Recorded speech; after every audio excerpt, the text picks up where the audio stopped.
everybody. Today let us continue our class with the study of development of female gametophyte. In the last period, we have studied the gynoecium, parts of a typical gynoecium. Then now we know that ovary is the most fertile part in the gynoecium. Within the ovary, ovule is the most important part because in the ovule, the development of female gametophyte takes place, in which a female gamete is formed, and this female gamete is an essential structure for the process of fertilization or sexual reproduction. To understand the process, we shall start the topic once again with a structure of ovule. Yesterday or in the last period, when we studied the structure of ovule, here we have studied the embryo sac. This embryo sac is present in the ovule. The embryo sac consists of internally female gametophyte.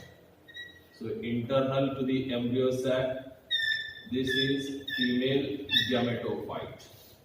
This is embryo sac, and inner cells are the female gametophyte. This female gametophyte within the sac is the important structure here, and we have to study the details in the development of the embryo sac. The details in the development of the embryo sac. This embryo sac, it encloses female gametophyte.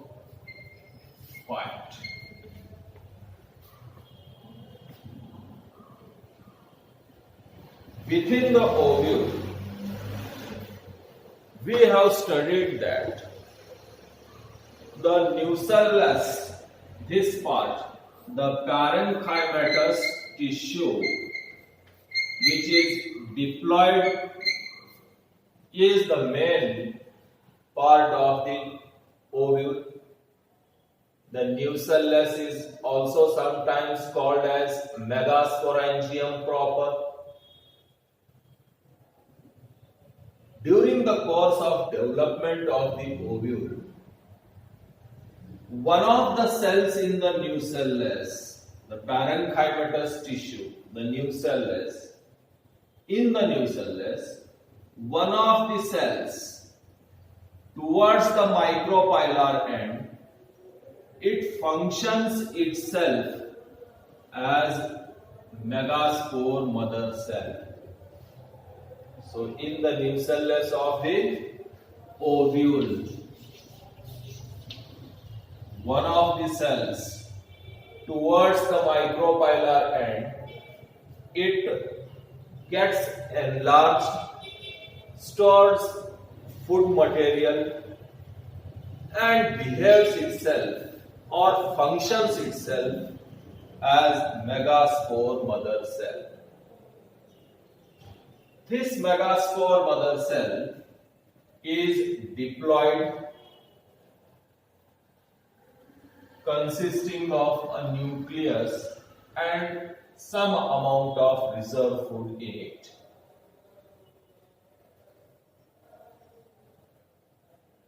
Thus the development progresses. Meiosis type of cell division takes place within the megaspore mother cell, diploid megaspore mother cell. We now know that meiosis takes place in diploid megaspore mother cell. It means that megasporogenesis takes place.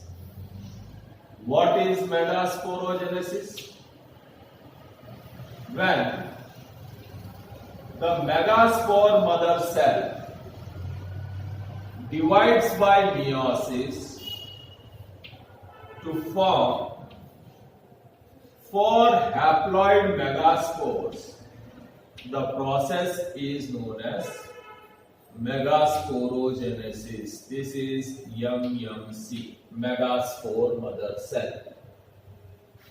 First, it divides by M1 to form 2 daughter cells, which are haploid. Then it divides by M2, which forms 4 haploid daughter cells. This division of the megaspore mother cell into 4 haploid daughter cells through the process of meiosis is known as megasporogenesis. The same we had learned during the formation of male gametophyte. In male gametophyte formation, the most important process is microsporogenesis, and during the formation of the female gametophyte, here the main process is megasporogenesis.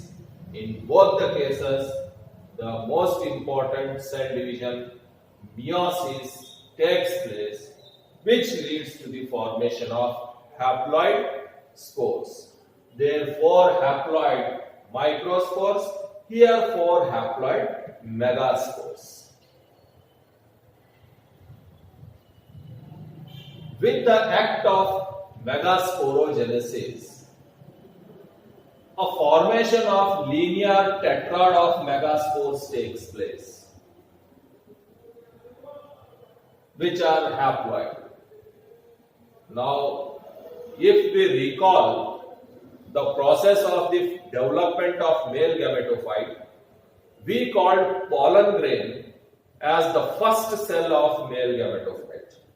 Here, megaspores are the first cell towards the development of female gametophyte. Common aspect is all the gametophytes are haploid, and the sporophyte word denotes for diploid. Therefore, as the first cells are haploid megaspores, these are called to be the first cell in the development of the female gametophyte. In this linear tetrad of megaspores in the ovule, the upper 3, now which are to be called as upper 3? The 3 which are present towards the micropyle, the upper 3, they get disintegrated or degenerated, hence called disintegrating megaspores, degenerating megaspores, or we can say that the upper 3 means towards the micropyle. The 3 towards the micropyle, they get aborted, destroyed, degenerated, or disintegrated within the new cells. Only one, the lower one, which is the lower one, present towards the chalasa. Upper towards the micropyle. The upper 3 get disintegrated, the lower present towards the chalaza remains functional. Now this functional megaspore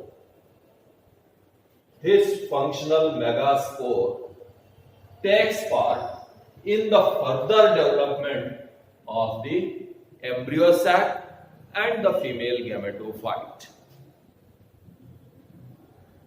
The functional megaspore is now present deep into the nucellus tissue, in the center of the nucellus tissue. The functional megaspore is nourished by the nucellus, and the development of the functional megaspore begins. The functional megaspore develops into a sac-like structure, and the nucleus which is present in the megaspore, it begins to divide by mitosis. First, the megaspore nucleus divides once to form two nuclei. Second, the sac enlarges and the two nuclei again divide by mitosis to form a four-nucleate structure. The sac once again gets enlarged, developed. Internally, the four haploid nuclei again form 8 haploid nuclei. Here, in the diagrammatic representation, we can see that this is a 2-nucleate sac, this is a 4-nucleate sac, this is an 8-nucleate sac. It means that how many times? 1, 2, 3. 3 times mitosis takes place in the developing embryo sac or developing functional megaspore. Now, at the 8-nucleated stage, the development of the sac stops and the organization of the inner nuclei begins. How the nuclei get organized in the embryo sac? These 8 nuclei within the embryo sac in the ovule, they get organized. 4 towards chalazal end, 4 towards micropylar end, chalazal end. This is the sac. These eight nuclei, they get arranged themselves, organized themselves within the embryo sac to form an internal structure called as female gametophyte. Here we can see that 1, 2, 3, 4, 5, 6, 7, 8. The female gametophyte in the embryo sac is generally a 8-nucleate or 7-celled structure. 3 nuclei, 3 cells, 3 nuclei, 3 cells. These 2 nuclei along with the embryo sac form another cell. Therefore, in all, 3 plus 3, 6 plus 1, 7, 7-celled structure. Or if nuclei, we know that total 8 nuclei are present. It means the female gametophyte is initially a 8-nucleate structure which later gets organized and arranged to form a 7-celled structure. Of the 4 nuclei towards the micropylar end, of the 4 nuclei towards the micropylar end, 3 get arranged. 3 of them, they get arranged towards the tip of the sac to form a structure called egg apparatus. Of this egg apparatus, the central one, the female gamete, is egg. It is the female gamete, or it is also called as egg. It may be also called as oosphere. So different names given in different books. Egg and female gamete are the common names.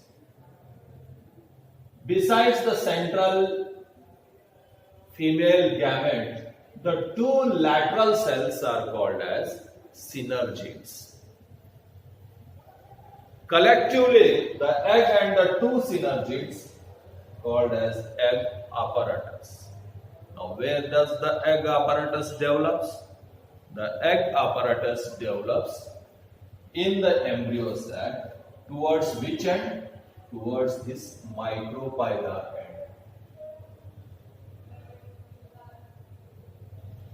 Of the four cells, towards the chalazal end of the four nuclei, towards the chalazal end, three get organized to form three cells. Of the four, towards the chalazal end, three nuclei get arranged themselves to form three antipodal cells. Nuclei cells. Then next is one nucleus from each pole. One from the chalazal end, one from the micropylar end. 4 here, 4 here. One from micropylar end, one from chalazal end. They migrate in the center, and now they are known to be as polar nuclei.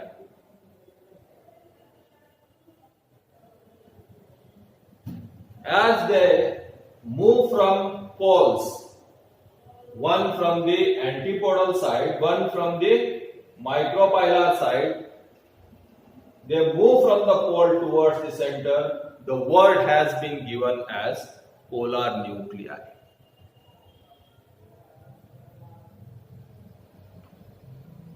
These two nuclei initially are separate, but before fertilization, during the developmental stages, the polar nuclei, that is, they are haploid, N plus N. One is haploid, the other is also haploid. They two fuse with one another to form a diploid secondary nucleus. The two polar nuclei, they fuse to form a diploid secondary nucleus. Now count the number of cells in the female gametophyte. 1, 2, 3 cells, 4, 5, 6 cells. When they both are polar, or it may be secondary nucleus when both of them fuse to form a single nucleus. So 1, 2, 3, 4, 5, 6 and the central one 7. Hence, a female gametophyte in angiosperms is always 8 nucleate or 7-celled structure.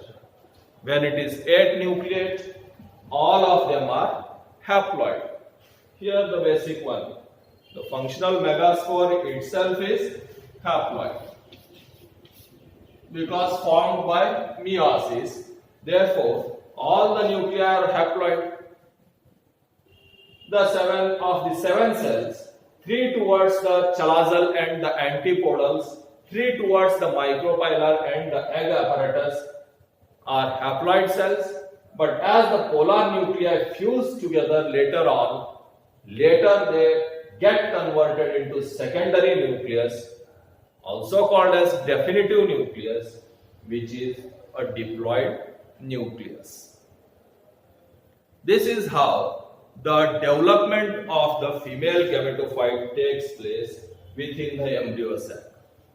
The external part is the embryo sac. This is the outer line of the embryo sac. Internally, it consists of female gametophyte. So with the formation of the female gametophyte and mostly the egg within the female gametophyte, we come to an end in the development of the female gamete. So during the course of development of the male gametophyte, we studied up to the development of male gametes in the pollen tube. The male gametophyte, as we now know that it was a 3-celled structure, whereas the female gametophyte is a 7-celled structure.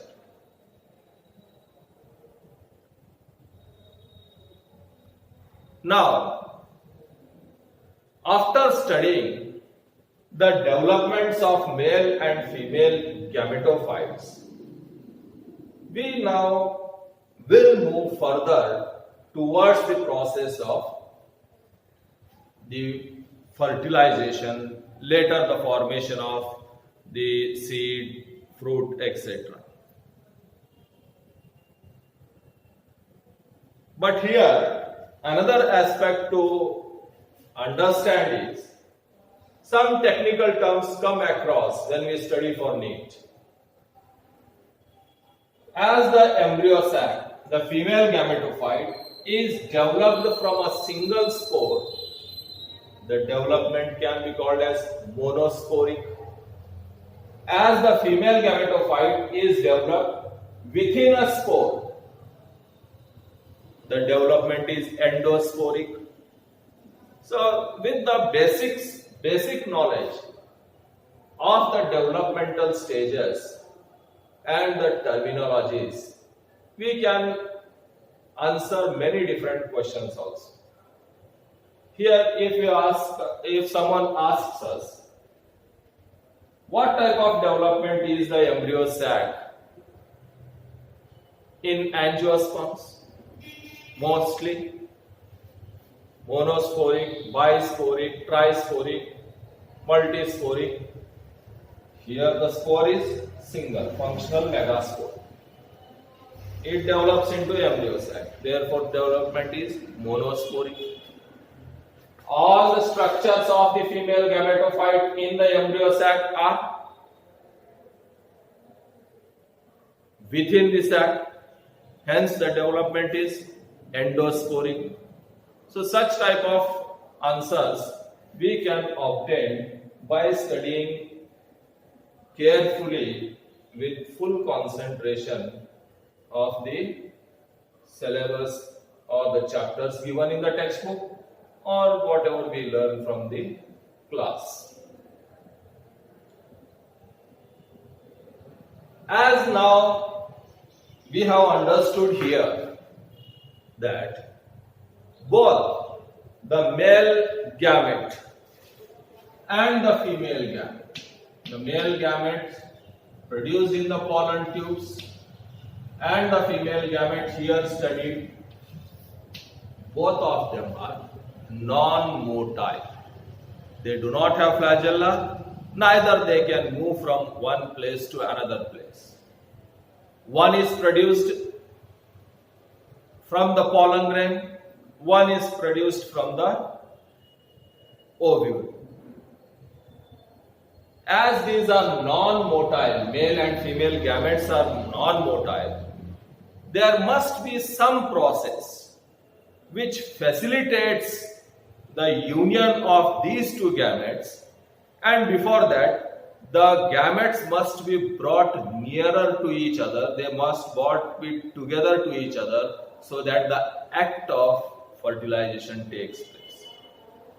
Therefore, in flowering plants, another most important factor which we have to study for the process of sexual reproduction to complete is pollination. What is pollination?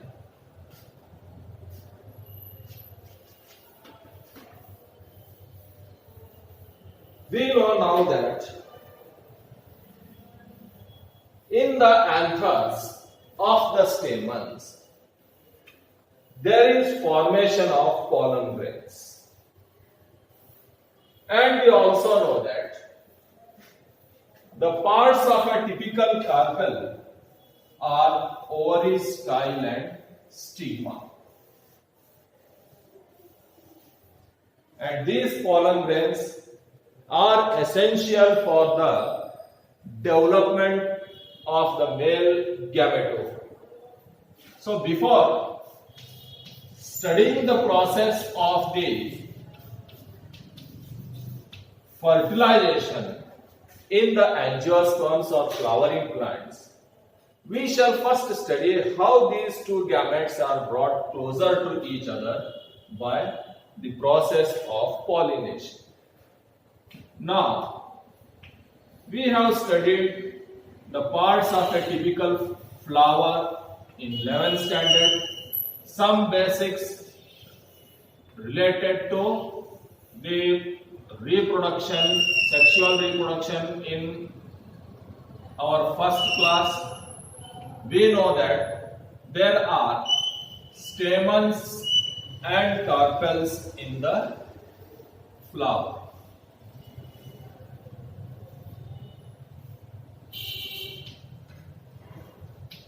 Within the stamens, in these stamens, we have studied that pollen grains are produced. In these stamens, what are produced? Pollen grains, microspores. And this is the stigma of the carpels, right? So stamens, male reproductive organs, fertile part anther. Within the anther, through microsporogenesis, pollen grains are produced. This is the gynoecium, consisting of carpels. A carpel has mainly three parts: the ovary, the style, and the stigma. Now, with reference to pollination, the important structures here are the pollen grains of the anther and the stigma of the carpel or the gynoecium. What is pollination then? The transfer of the pollen grains,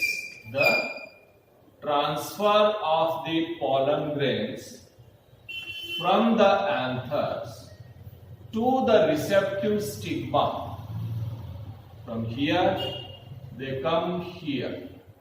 The transfer of the pollen grains from the anthers onto the receptive stigma is called as pollination. What is pollination? The transfer of male reproductive bodies from the anthers over the stigma of the carpels or the gynoecium is called pollination. How this pollination is achieved? The pollination is achieved by different methods. It may be by abiotic means such as wind, water, etc. or by biotic means such as we know that many insects visit the flowers and they by chance carry the pollen grains from anther to stigma. So anything which helps in the transfer of the pollen grains from anther to the stigma are the agencies of pollination or agents of pollination. The details regarding how the pollen grains are transferred or how pollination is achieved by the different agencies or agents of pollination may be abiotic or biotic. We shall study it later in details. But there is another aspect in pollination, the types of pollination. Which are the types of pollination? Pollination mainly takes place by three main types. One is autogamy,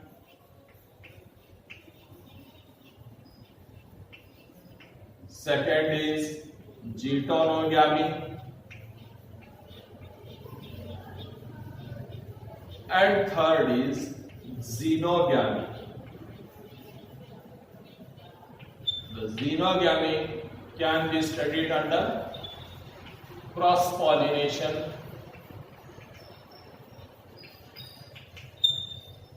whereas these two are also studied under self-pollination.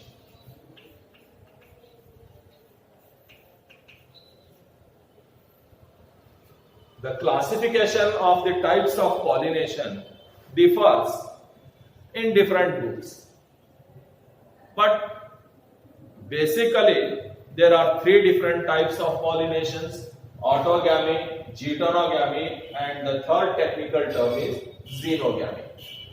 It can also be called as self-pollination and cross-pollination. The upper two can be included in self-pollination and the lower in cross-pollination. First of all, let us try to understand pollination by self and cross. What is self-pollination and what is cross-pollination?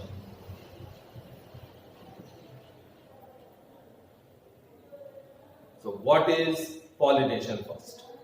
The transfer of the pollen grains from the anthers to the receptive stigma of the carpel is called as pollination. What is self-pollination? The transfer of pollen grains from the anthers to the receptive stigma of the same flower or another flower on the same plant is called as self-pollination.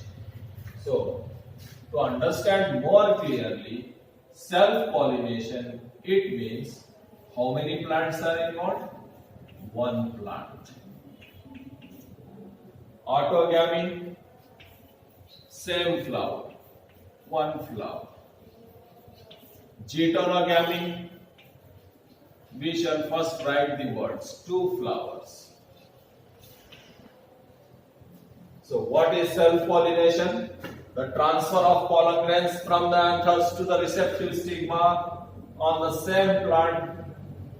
The same or different flower is known as self-pollination. The self-pollination is of two types, autogamy and geitonogamy, where autogamy means the transfer of the pollen grains from the anther to the receptive stigma of the same flower. The same flower, it refers to the pea flower. Pea flower is the common example for autogamy.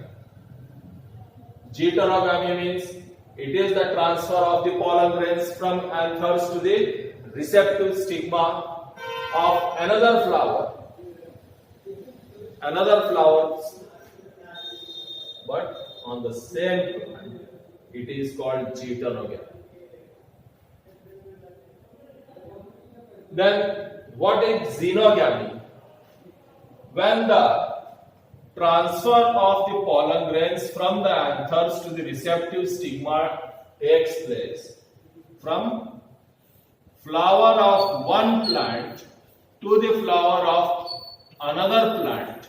Two separate plants, generally of the same species, are involved. It is known as xenogamy. Xenogamy, commonly also called as cross-pollination. Autogamy, only one flower, same flower, stamens, same flower carpels. Geitonogamy, two different flowers, the plant is same. Xenogamy, two plants required, anthers, pollen grains of one flower and the stigma of another flower on different plants is known as xenogamy. So, these are the three basic types of pollination which we study now. Few classify first them into self and cross, then self two types, cross one type, and so on. We don't have to bother about how it is classified, but just remember that three different types of pollination are there, and on the basis of the words given in the bracket, we can understand it clearly. How many plants and how many flowers involved in the process. Many also describe that in autogamy and heterogamy, examples are also given. Autogamy, pea plant; heterogamy, common example, cucurbita; xenogamy, most of the 90-95% of the plants are cross-pollinated plants, and it is the common method of the pollination. Some of these books describe that autogamy and heterogamy, they do not show any variation. The offsprings, as are from the same gametes of the same plant, male and female gametes of the same plant, they do not show any kind of variation or difference.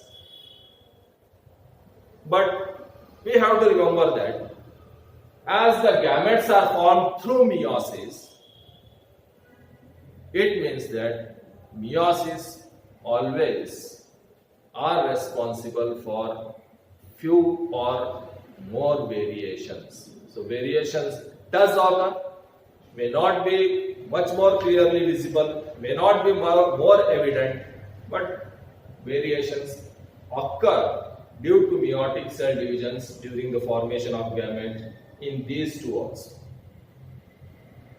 But one thing is, the offsprings which are formed through cross-pollination or xenogamy are more likely to show visible variations.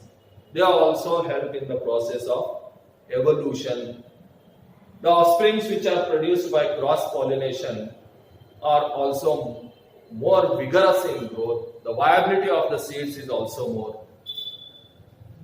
There are many advantages and disadvantages of all the different types of pollinations. So today we shall here come to a conclusion that we have studied today the formation or development of the female gametophyte, the formation of the egg, the female gamete. Then we have come to know what is pollination, how does it occur, the details of the agencies of pollination. We shall study it in the next period. Here we have also studied the types of pollination, which are the three different types. Some involve only one flower, some two flowers of the same plant, and the third one is two different flowers, two different plants, called as autogamy, heterogamy, and xenogamy respectively. The further study we shall continue of pollination itself in the next period. Thank you.